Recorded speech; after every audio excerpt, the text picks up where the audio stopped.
Today, I will be speaking from my heart. Lahat ng sasabihin ko ngayon ay galing sa puso ko. Today, I will take accountability for everything. Nagkamali ako, and I want to say sorry for everything that I have done. It all started last June of 2024. I was in a very dark place. I was lonely. And I was getting attention from Anthony. The kind of attention that I needed. When I sensed that there was this brewing attraction between Anthony and I, nadala ako sa emotions ko. And I knew that was wrong. I came clean right away. I told my ex everything. And I admitted things to him. And then we broke up. It wasn't easy. It was very hard for me, too. I announced the breakup. The reason why I became so emotional during the interview, because I was holding back a truth. Yun yung totoo.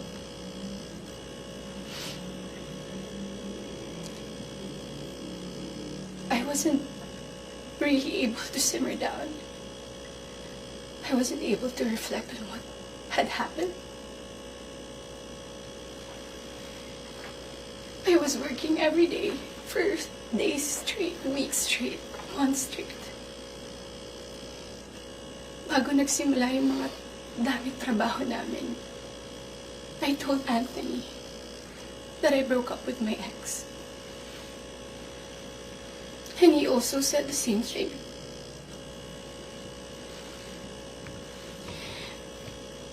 Mind you, I was in a very lonely place. I was so lonely. And I was so vulnerable at that time. Like everybody, nakaka-break lang. You would be so vulnerable. I was working every day. At sa lahat ng trabaho na yun, kasama ko si Anthony. Aaminin ko, sa araw-araw na pagtatrabaho namin, nahulog din yung loob ko.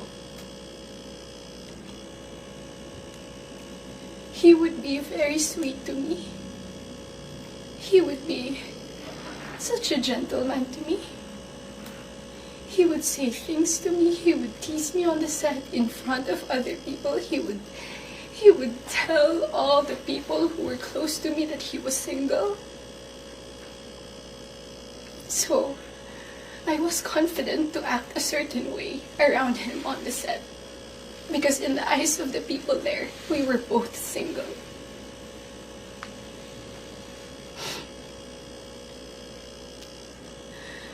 Araw-araw kami nagtatrabaho, and September came. We went to Italy for our shoot sa teleserye namin na Incognito. And doon nag-start na naging deep yung pagkakilala namin sa isa't isa. I really fell. Nung pauwi na kami ng Italy, it was my birthday. And we were stuck at the airport. The whole day. He would say things to me that are sweet. He would say promises. We would tell promises to each other. And then nung pauwi na ng Italy, I felt so happy that I had to post something on my IG story just to appreciate him during that day. And then pagka-uwi ko, I think that the next 2 days, I saw a post or reposts ni Jam on TikTok. Nakita ko lahat yun. And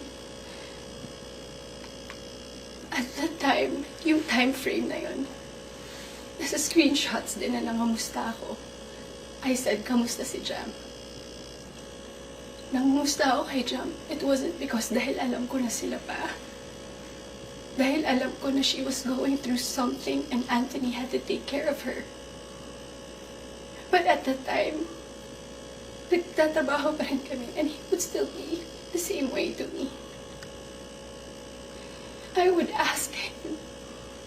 God knows I asked him, nagkabalikan ba kayo? He said no. Do you still love her?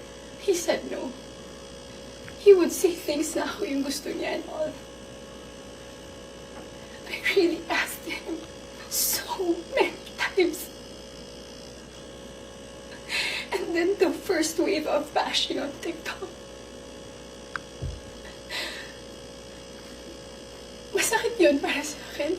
I asked him, when are you gonna release a statement na wala na kayo? When? Because in the eyes of the public, you are taken.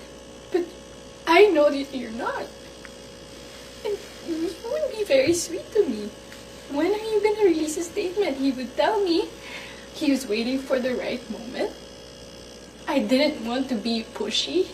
I didn't want to aggravate things. So I waited and kept quiet because it wasn't my story to tell anyway. I kept quiet. October passed. We were working still every day. And then Halloween. It was the very first night we went out na medyo sweet kami sa isa't isa. The next day, Cham posted on her Instagram story. There were no names mentioned. There were no names, but people were insinuating that it was Anthony and I. So the waves of bashing came again. I asked him again, when are you gonna release a statement? God knows how many times I begged for a statement. I begged him to fix this because I was so tired of getting bashed. He said, wait, he's waiting for the right moment. I waited. I still kept quiet. I really wanted to speak up. But it wasn't my story and I would look really pathetic.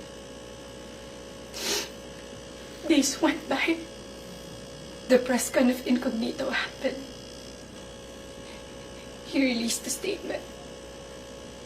To me, it was too late because at that time, I was slowly distancing myself from him romantically. The infatuation and the attraction died. But thank you for the statement. I thought everything was in the clear. I thought everything was gonna be okay. Ilang days nung lumipas. The screenshots. When I read it, it was 10 p.m. on a Tuesday night. When I read it, I was gutted. I was shocked. I'm truly embarrassed. Dahil nakita ng tao lahat yun without my consent. Against my will. I read the screenshots over and over and over again. Ang pinaka-na-shock ako dun. I read it. It was the perfect narrative. That there was this other woman. That there was this apologetic boyfriend. And the avoidant boyfriend towards the other woman. And the scorned woman. That's the narrative. That's her side of the story. And there's nothing wrong with that. But this is my side. This is my side. And I've been reading those screenshots. Doon ko na pagtagpi-tagpi lahat. Na kaya pala hindi siya makapag-release ng statement. Dahil sila pa pala this whole entire time. I didn't know. I was in the dark. didn't know. I had no idea. God knows, ilang beses ako nagtanong. Ilang beses ako nanghingi ng statement. Doon ko rin na-realize, bakit ganun yung reactions ni Jam. Now, I get her. I get her pain. I get her wrath. I get her anger. Kaya pala ganun. Because she was clueless about everything. I was clueless about everything. We both believed kung anong mga nasabi sa akin. Maybe iba yung sinabi sa kanya. And I can attest that iba yung sinasabi sa akin. That's my side of the story. I have so many things to say.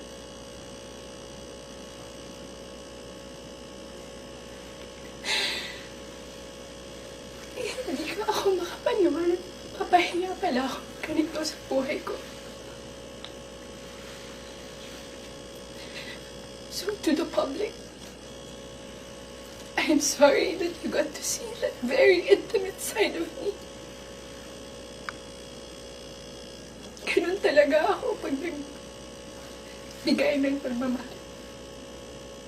It was supposed to be private. It was supposed to be a private, intimate thing. I'm sad. I'm sad na nakita yun ng tao. And yes, I don't want to play the victim here. Nagkamali din talaga ako. And I want to say sorry to those people I have hurt. I reached out to Jam last November. I did not get a reply. I think that was last November. Because I wanted to know what's up. So, I'm sorry. Most especially, I'm very sorry. I'm truly sorry to those people who supported me for 10 years. Alam nila lahat na ginapang ko yung career ko. Mapunta lang sa kung saan ko gusto. Ginawa ko lahat. Pinaghirapan ko lahat sa tulong nila. Nagagawa ko yung mga gusto. I don't know where I'm gonna go. I don't know saan ako papunta. Yung dignidad ko, hindi ko na mahanap. Whenever I go out, whenever I walk, I feel like I'm a naked woman walking. Hindi ko alam anong gagawin ko. I'm so embarrassed. And I'm sorry that you get to see that.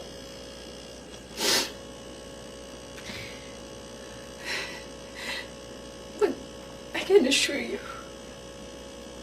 tuloy pa rin ako. Tuloy pa rin ang laban.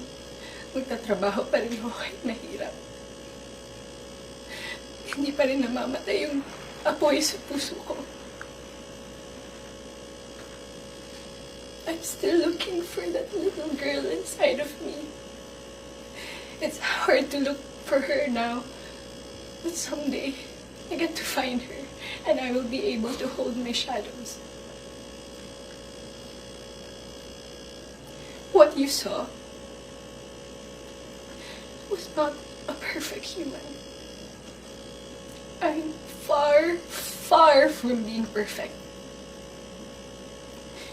What you saw was a human being. I'm just a human being.